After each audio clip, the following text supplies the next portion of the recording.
कितना जरूरी है ना ये जीवन में, कितना कुछ बदल देता है ना ये। आपके जीने का ढंग, आपके सपनों का रंग, सब कुछ पैसों पर डिपेंडेंट है। पैसा इम्पॉसिबल को भी पॉसिबल करने की ताकत रखता है, लेकिन हमेशा नहीं। कभी कभी कागज के इन टुकड़ों की संख्या भले ही लाखों करोड़ों में हो, लेकिन उसकी वैल्यू जीरो होती है। शहर के सबसे महंगे और अत्याधुनिक हॉस्पिटल के बेड नंबर 13 पर पिछले 5 दिन से बेसुध पड़ा हुआ है करोड़पति बिल्डर विक्रांत सिंघानिया का 20 साल का बेटा ध्रुव सिंघानिया। ध्रुव के मुंह पर ऑक्सीजन का मास्क लगा हुआ है, बगल ही ऑक्सीजन का सिलेंडर भी है, साथ ही स्लाइन की बोतल की सुई उसकी दाईं हाथ के नस में लगी हुई है, जिससे धीरे धीरे कर मेडिसिन उसके शरीर में जा रही है। उसके सिर के थोड़ा ऊपर एक छोटा सा मॉनिटर लगा हुआ है, जिस पर आड़ी टेढ़ी रेखाएं चल रही है और ये बता रही है कि ध्रुव की सांसें चल रही है। कितना अजीब है ना ये। एक निर्जीव मॉनिटर इंसान के जिंदा होने की बात कहता है।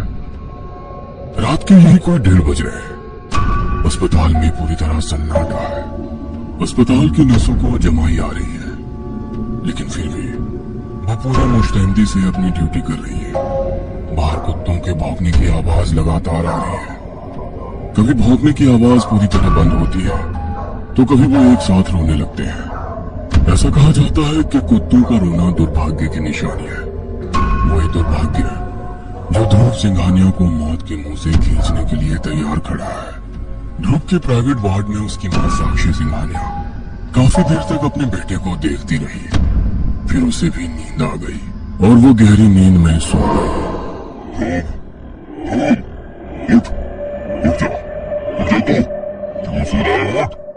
ध्रुव के कानों से ये आवाजें टकरा रही है, लेकिन आवाज कौन दे रहा है वो नहीं दिखता है। आवाज भी साधारण नहीं है, बहुत बुलंद और डरावनी सी है। वो भयानक आवाज ठहर ठहर कर आ रही है। उठ जा, उठ, सुन, जो मैं कह रहा हूं कर, उठ। ध्रुव के पलकों पर हल्की हलचल होती है, उसकी आंखें थोड़ी सी खुलती है। वो किसी को अपने सामने देखता है जो बहुत ही विशालकाय है, लेकिन उसका चेहरा वो नहीं देख पाता, क्योंकि वो चेहरा पूरी तरह धुंधला है। उठ, अपने नसों से ये स्लाइन की पाइप निकाल अपने नसों में चुभा हुआ ये नुकीला इंजेक्शन। ध्रुव किसी सम्मोहित शख्स की तरह उस आवाज को सुनता है और फिर जोर से चीख कर अपने नसों में चुभे इंजेक्शन को एक झटके में निकाल फेंकता है। ध्रुव जोर से चीखता है। खून की तेज धार उसके हाथ से निकलकर नीचे जमीन पर और कुछ बेड पर गिरने लगती है। अपने हाथ से ये ऑक्सीजन मास्क भी निकाल और फेंक दे इसे, चल फेंक। ध्रुव उस रहस्यमयी आवाज को फॉलो करता है और अपने मास्क को निकाल देता है। कुछ ही सेकंड में वो अस्पताल के बिस्तर पर किसी पर कटे पंछी की तरह तड़पने लगता है। कुछ सेकंड में वो उस तरह तड़पता रहता है और फिर बिल्कुल शांत हो जाता है। ऐसा लगता है कि सब कुछ खत्म हो गया है, लेकिन सब खत्म नहीं हुआ था। अभी तो शुरुआत हुई थी, एक भयानक शुरुआत। ध्रुव, ध्रुव, नर्स, नर्स, डॉक्टर। साक्षी सिंघानिया जोर से चीखते हुए बदआवाज से बाहर की ओर भागती है। नर्स, डॉक्टर, ध्रुव अपने बेड पर नहीं है। साक्षी की बातों को सुनकर अस्पताल का पूरा स्टाफ सत्ते में आ जाता है कि तभी 3-4 नर्सें जो चौथी मंजिल पर ड्यूटी में थी, वो भागती और चिल्लाते हुए नीचे आती है। कोई कुछ समझ नहीं पाता। तभी एक ऐसे दृश्य पर सभी की नजरें गई, जिसे देखकर सभी के दिल की धड़कन इतनी तेज हो गई कि वो साफ साफ एक दूसरे को सुनाई देने लगा। ध्रुव, ध्रुव बेटा, ध्रुव, ध्रुव बेटा। ध्रुव सिंघानिया नर्सों के पीछे सीढ़ियों से उतरता हुआ आ रहा था। उसका शरीर पूरी तरह उल्टा था। हाथ और पैर दोनों के सहारे उतरता हुआ वो काफी भयानक लग रहा था। वो अजीब तरह से गुमरा भी रहा था। अचानक उसने कहीं सीढ़ियों ऊपर से ही जोर की छलांग लगाई और वो नीचे की ओर सिर के बल गिर पड़ा। सिर की जमीन पर टकराने से पूरा सिर भी लहूलुहान हो गया। दर्द के मारे जमीन पर छटपटा रहा था और गोल गोल एक सर्किल में घूम रहा था, जिसके कारण एक लाल रंग का पूरा प्रेत उसके चारों ओर बन गया था। अस्पताल का सारा स्टाफ ये भयानक मंजर देख रहा था। सभी के चेहरे पीले पड़े हुए थे। साक्षी सिंघानिया अपने बेटे को दर्द से छटपटाता देख रही थी और लगातार चिल्लाई जा रही थी। ध्रुव, ध्रुव बेटा, ध्रुव, ध्रुव बेटा। कुछ देर बाद ध्रुव सिंघानिया फिर से अचेत हो गया। यार थोड़ी धीरे चला ले कार, मुझे स्पीड से डर लगता है। तू भी ना नंदिनी, अरे जिंदगी स्पीड का नाम है। स्पीड से सब कुछ हासिल किया जा सकता है, नहीं तो पीछे रह जाओगी। तेरी बात तो एकदम सही है ब्रो, स्पीड के बिना भी क्या जिंदगी। आई ऑल्सो अग्री यार, पर इस नंदिनी को कौन समझाए। पता नहीं ये इतनी थकेली बातें क्यों करती रहती है। ओए, इसमें थकेली वाली कोई बात नहीं है। मुझे स्पीड पसंद नहीं। कुछ ऊंच नीच हो गई तो क्या, इस डर से जिंदगी का मजा लेना छोड़ दे। एक ही जिंदगी मिली है रे नंदिनी, उसे भी डर के गुजार दे। No, this is not Dhruv Singhania style, got it. अपने बर्थडे पर मिले लेटेस्ट और सबसे महंगी कार में ध्रुव अपने बेस्ट फ्रेंड अभय, दिव्यांका और नंदिनी के साथ पार्टी करने जा रहा था। शहर के हाईवे से फुल स्पीड से गुजरती हुई उसकी कार सब कुछ पीछे छोड़ती हुई आगे बढ़ती जा रही थी। यार ध्रुव, तेरा बर्थडे हर बार स्पेशल होता है। I mean, हमेशा यूनिक, लेकिन इस बार तेरा समझ नहीं आ रहा है। कहाँ जा रहे हैं हम लोग? हाँ यार, ये बात तो मेरे भी दिमाग में चल रही है। तुमने खाना पीना भी सारा पैक कर लिया है, कहीं पिकनिक का सीन है क्या? हाँ, पिकनिक ही समझ ले। ये कहते हुए ध्रुव ने कार के ब्रेक पर पैर लगाते हुए गाड़ी को एक कच्चे रास्ते पर मोड़ लिया। वो रास्ता घने जंगलों से घिरा हुआ था। वाह ध्रुव, क्या मस्त जगह है यार। तेरा दोस्त ही मस्त है। हाँ, रवीना टंडन की तरह। नंदिनी ने मुस्कुराते हुए ध्रुव की ओर देखा। उसके बाद उसने ध्रुव को इशारा किया कि वो कार के सनरूफ खोल दे। ध्रुव के बटन दबाते ही सनरूफ खुल गया और फिर नंदिनी खड़ी होकर खुली हवा के साथ बाहर का नजारा देखने लगी। उसके बाल तेज हवा के झोंके से उड़े जा रहे थे। लव्ड इट यार, रियली लव्ड इट। तेरा ये बर्थडे लगता है बहुत ही यादगार होने वाला है। कोशिश तो पूरी है नंदिनी। कुछ दूर जाकर ध्रुव ने अपनी कार एक लेक के किनारे रोक दी और पूरे स्टाइल में बोला, तो गाइज, ये है आज का मेरा बर्थडे स्पॉट। इतना शानदार नजारा, नेचर के पास और सामने ये लेक, ये तो सच में हेवन है यार। सारे दोस्त कार से बाहर निकलते हैं। सभी नेचर को फुल एंजॉय कर रहे थे। दोस्तों, तुम लोगों के चेहरे बता रहे हैं कि ये जगह सभी को बहुत पसंद आई है। ऑब्वियसली यार, तुम लोग सोच रहे होगे कि हमेशा 7 या 5 स्टार में बर्थडे की पार्टी देने वाले ध्रुव सिंघानिया को इस बार क्या सूझी कि वो जंगल में आ गया। हाँ, सोच तो नहीं हूँ, लेकिन ये जगह इतनी अच्छी है कि क्या ही कहूँ। दोस्तों, पापा ने ये जगह खरीद ली है। हम यहाँ एक रिजॉर्ट बना रहे हैं, एक शानदार रिजॉर्ट जो शहर की भीड़ भाड़ से दूर तो होगा ही, यहाँ का एक्सपीरियंस ऐसा होगा कि यहाँ आने वाला बार बार यहाँ ही आना चाहेगा। तेरा बिजनेस माइंड हमेशा चलता रहता है। वैसे ही सही है यार, शहरों में तो आजकल वही शोर शराबा और पोल्यूशन है। यहाँ कम से कम शांति और सुकून तो होगा। शांति? ओए, यहाँ शांति भी होगी और शोर भी होगा। भाई, शोर तो इधर मेरे पेट में भी हो रहा है, चूहों के भागने का। सच में यार, जोरों की भूख लगी है। ध्रुव के दोस्तों ने कार की डिक्की में रखी बियर की पेटी और पैक फूड निकाला और फिर बैठने के लिए जगह तलाशने लगे। तभी उनकी नजर एक पेड़ पर गई। वो पेड़ आम पेड़ की तरह नहीं था, वो बिल्कुल ही अलग था। वे सभी उस पेड़ की ओर बढ़े। यार, ये पेड़ कुछ अलग नहीं है। ऊपर से तो ये पूरी तरह हरा भरा है और नीचे सूखा। ऐसा कैसे हो सकता है? किसी और पेड़ के नीचे बैठे? तू भी ना नंदिनी, कितना दिमाग लगाती है इन सब चीजों में। किसी पेड़ के नीचे बैठ जाए तो क्या आफत आ जाएगी। सुन, अभी तो भूख लगी है, पहले खाते हैं फिर पीते हैं, उसके बाद टेंट लगाएंगे। रात को यहीं रुकना है। ओके बर्थडे बॉय, तुम्हारा हुक्म सर आंखों पर। नंदिनी ने ये बात इस अंदाज में कही कि सभी हंस पड़े। वे सभी उस रहस्यमयी पेड़ के नीचे बैठ गए। खाने का पैकेट फूड निकाला गया, जिसमें चिकन और मटन के कई सारे आइटम्स और बियर की पेटी थी। केक भी निकाला गया। वे सभी केक काटने की तैयारी करने ही वाले थे, लेकिन तभी कुछ ऐसा हुआ जिसे देख सभी शॉक्ड रह गए। अचानक से वहां तेज आंधी चलने लगी, बहुत तेज। अरे, इस मौसम को क्या हुआ? अभी तो एकदम क्लियर था सब कुछ, और अभी ये आंधी। चले जाओ, चले जाओ,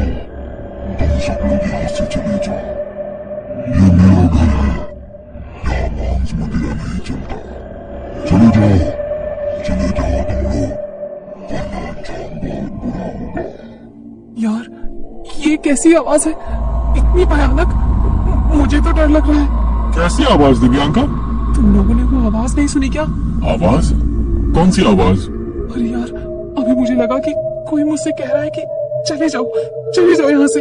तुम सब लोग यहाँ से चले जाओ, ये मेरा घर है, यहाँ मांस मदिरा नहीं चलता। चले जाओ तुम लोग, वरना अंजाम बहुत बुरा होगा।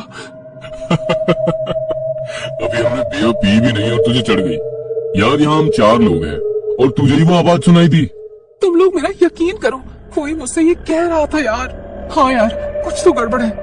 ओए स्टूपिड, बर्थडे है आज मेरा, पार्टी कैंसिल करने नहीं आया हूँ यहाँ, पार्टी ऑल नाइट करने आया हूँ। और क्या? पर यार, ओए तू अपने पर की बत्ती बना और उसे जला ले, क्योंकि रात होने वाली है। अभय की बात को सुनकर सभी हंस पड़े। उसके बाद सभी दोस्तों ने केक निकाला। केक के ऊपर बहुत ही खूबसूरत से लिखा हुआ था, हैप्पी बर्थडे ध्रुव। यार दिव्यांका, जरा माचिस पास करना, मोमबत्ती तो जला दूं। दिव्यांका ने नंदिनी को माचिस दी।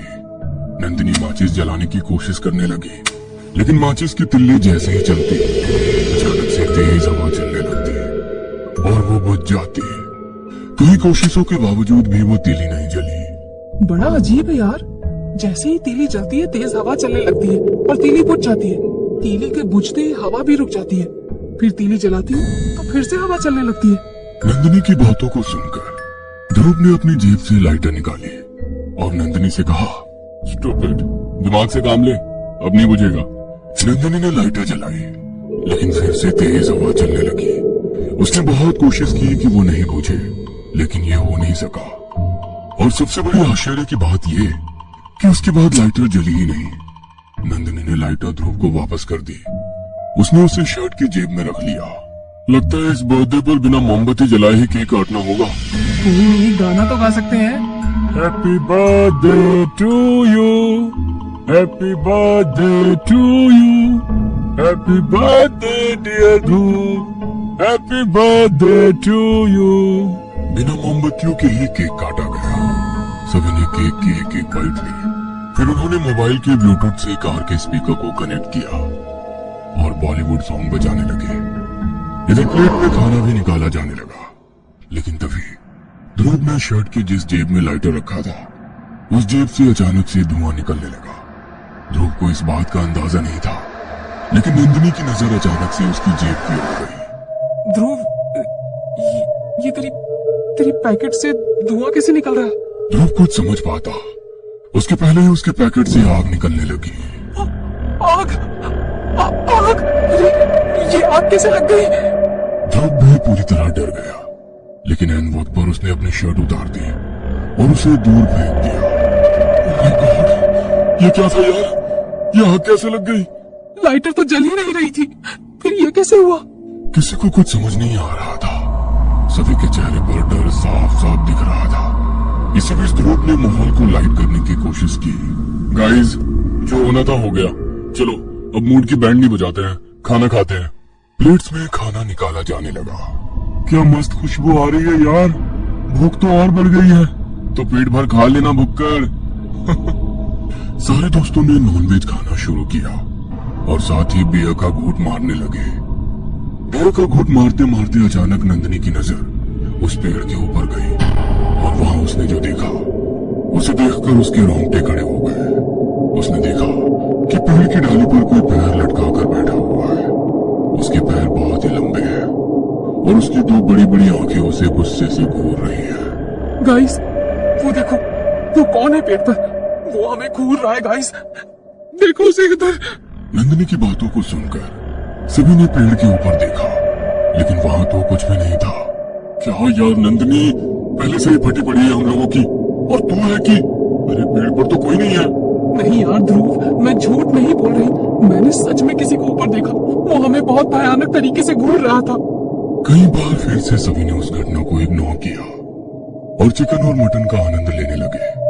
साथ ही उसकी हड्डियां वहीं जमीन पर गिरने लगे। चले जाओ, तुम सब लोग यहाँ से चले जाओ, ये मेरा घर है, यहाँ मांस मदिरा नहीं चलता। चले जाओ तुम लोग, वरना अंजाम बहुत बुरा होगा। इस बार वो अजीब और भयानक आवाज उन चारों ने सुनी। यार, ये कौन बोल रहा है? दिव्यांका, तूने अभी इसी आवाज की बात की थी ना? हाँ यार, मैंने इसी के बारे में बोला था, पर ध्रुव ने... मुझे कुछ समझ में नहीं आ रहा है। कहीं ऐसा तो नहीं कि हम लोगों को ज्यादा चढ़ गई है? नहीं यार, हम पहली बार तो पी नहीं रहे हैं। हाँ वो तो है, पर इस आवाज का क्या करें? कोई आसपास दिख भी नहीं रहा है। यार मुझे डर लग रहा है, चलो यहाँ से निकलते हैं। डर तो सभी को लग रहा है, लेकिन अंधेरा पूरी तरह घिर आया है और सच कहे तो थोड़ा चढ़ भी गई है। ऐसे में कार ड्राइव करना रिस्क नहीं होगा? तो फिर क्या करें यार? अरे रात भर की ही तो बात है, सुबह निकलते हैं ना यहाँ से। लेकिन पूरी रात कैसे काटेंगे यहाँ? क्योंकि रह रह कर यहाँ अजीब अजीब चीजें हो रही हैं। हाँ, आई थिंक इससे पहले कि कुछ बड़ी गड़बड़ी हो, हमें यहाँ से निकलना चाहिए। सभी दोस्तों ने सलाह मशवरा किया और सभी ने एक ही बात पर सहमति जताई कि वहाँ से निकलना चाहिए। ओके गाइस, निकलते हैं यहाँ से। सभी लोग कार में बैठ गए और फिर कार अपनी स्पीड में वहाँ से निकल पड़ी। ध्रुव कार ड्राइव कर रहा था। सभी दोस्त डरे हुए थे। ब्रो, ये कैसी जगह खरीद ली तुम लोगों ने रिजॉर्ट के लिए? मुझे तो ये कोई भूतिया जगह लगती है। अबे यार, सस्ती मिल गई थी तो ले ली पापा ने, वो भी मेरी जेब पर। अब ये भूतिया है या नहीं, ये कौन पता करता है?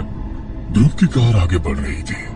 सारे दोस्त धीरे धीरे नींद की गोद में समाये जा रहे थे, लेकिन तभी ध्रुव की नजर कार की मिरर पर गई। उसने देखा कि उसकी गाड़ी के पीछे एक 15 से 20 फीट का विशालकाय इंसान दौड़ा चला आ रहा है। उसके चेहरे पर अलग ही तेज है, लेकिन उसके सिर पर 2 सींग निकले हुए हैं। चेहरा किसी राक्षस का है।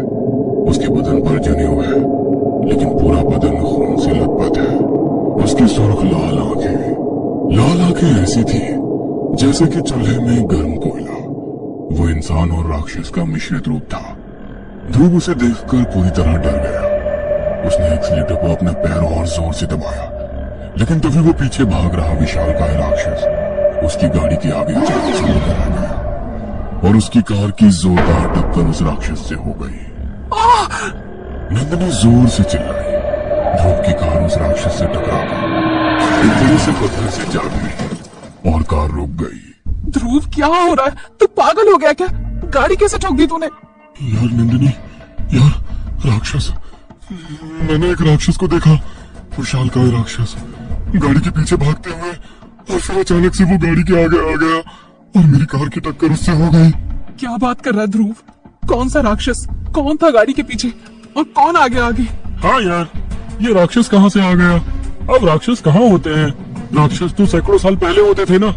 यार मेरा यकीन करो, बहुत ही भयानक था वो। 15 से 20 फीट का।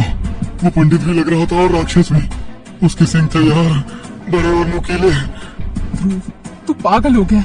हमारी ही गलती है, हमें तेरी बात नहीं सुननी चाहिए थी। हम सबको चढ़ी हुई है, हमें रुकना चाहिए था वहीं। लेकिन क्या करते दोस्तों, देखा था ना वहाँ क्या क्या हो रहा था हमारे साथ। नंदिनी अपनी बात कही रही थी, तभी ध्रुव के फोन को घंटे बजी। उसने जेब से फोन निकाला तो उस पर दिव्यांका कॉलिंग लिखा आ रहा था। ध्रुव ने गाड़ी के पीछे की ओर देखा। कुछ देर पहले तो दिव्यांका गाड़ी में ही थी, फिर वो कहाँ गायब हो गई और उसका कॉल कहाँ से आ रहा है? ध्रुव, ये दिव्यांका का कॉल कैसे आ रहा है? वो कार से कब उतर गई? अभी के साथ ही तो बैठी थी वो। ध्रुव ने फोन उठाया। ध्रुव, यार ध्रुव, जल्दी आ, जल्दी आ यहाँ, मैं यहाँ फंस गई हूँ, पूरी तरह से फंस गई हूँ। मुझे बचा ले यार, बचा ले। उसी पेड़ के पास आ जा यार, प्लीज आ जा। उसके बाद दिव्यांका के चीखने की आवाज आई। ध्रुव समेत किसी को कुछ समझ में नहीं आ रहा था। उन्हें बस इतना पता था कि वो किसी मुसीबत में फंस गया है। यार मुझे बहुत डर लग रहा है, कुछ अनिष्ट का डर है, कुछ बेहद बुरा होने वाला है। नहीं, कुछ नहीं होगा, कुछ नहीं होगा। पहले दिव्यांका को बचाना होगा हमें, वो किसी मुसीबत में है। ध्रुव ने गाड़ी मोड़ी और फिर वे सभी उसी पेड़ की दिशा में जाने लगे। सभी के चेहरे पर एक मुर्दा खामोशी थी। थोड़ी देर बाद वे सभी वहां जा पहुंचे। दिव्यांका, दिव्यांका, दिव्यांका, कहाँ हो यार? जवाब दो, हम आ गए हैं। दिव्यांका, दिव्यांका। रुको, मैं उसे कॉल करता हूँ। अभय ने दिव्यांका का नंबर मिलाया। घंटी जा रही है यार। Come on Divyanka, pick up the phone यार, पिक अप द फोन। वे सभी उसी पेड़ के नीचे खड़े थे। अचानक नंदिनी के चेहरे पर पेड़ के ऊपर से कुछ गिरा। कुछ गिला गिला सा। नंदिनी ने अपने चेहरे पर हाथ लगाया और फिर जब उसने अपने हाथ की ओर देखा तो वो चीखते हुए बोली, ध्रुव, अभय, ऊपर देख, ऊपर देख यार। नंदिनी के चेहरे पर जो गिरा था वो खून था, दिव्यांका का खून। दिव्यांका उसी पेड़ के ऊपर लटकी हुई थी। उसके शरीर पर कई जगह दांतों के निशान थे, जिससे अभी भी खून रिस रहा था। दिव्यांका! यार, यार ये क्या हो गया यार? ये सब क्या हो गया? तभी नंदिनी ने देखा कि अभय वहां नहीं है। ये अभय कहाँ चला गया?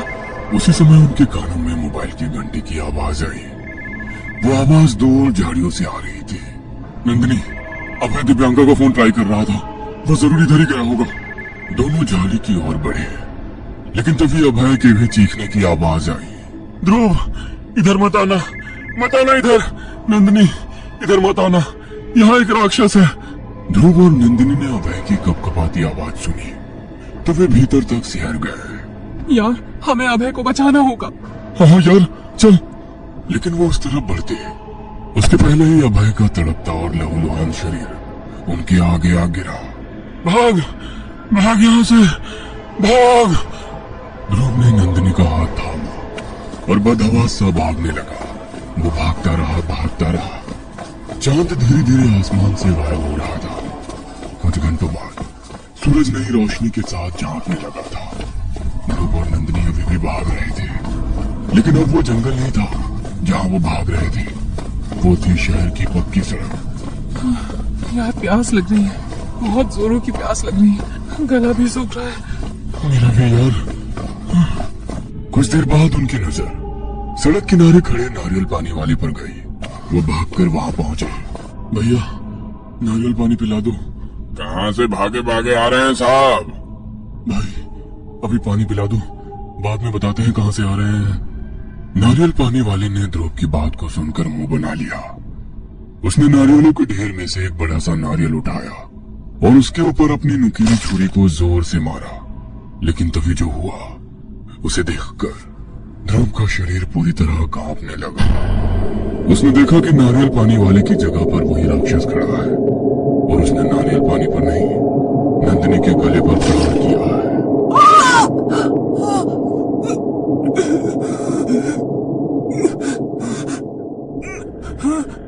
नंदिनी, नंदिनी! नंदिनी का गला कटकर उसी समय वहां जमीन पर गिर पड़ा। उसके कटे सिर को वो राक्षस घूर घूर कर देख रहा था। उस दृश्य को देखकर ध्रुव बेहोश हो गया।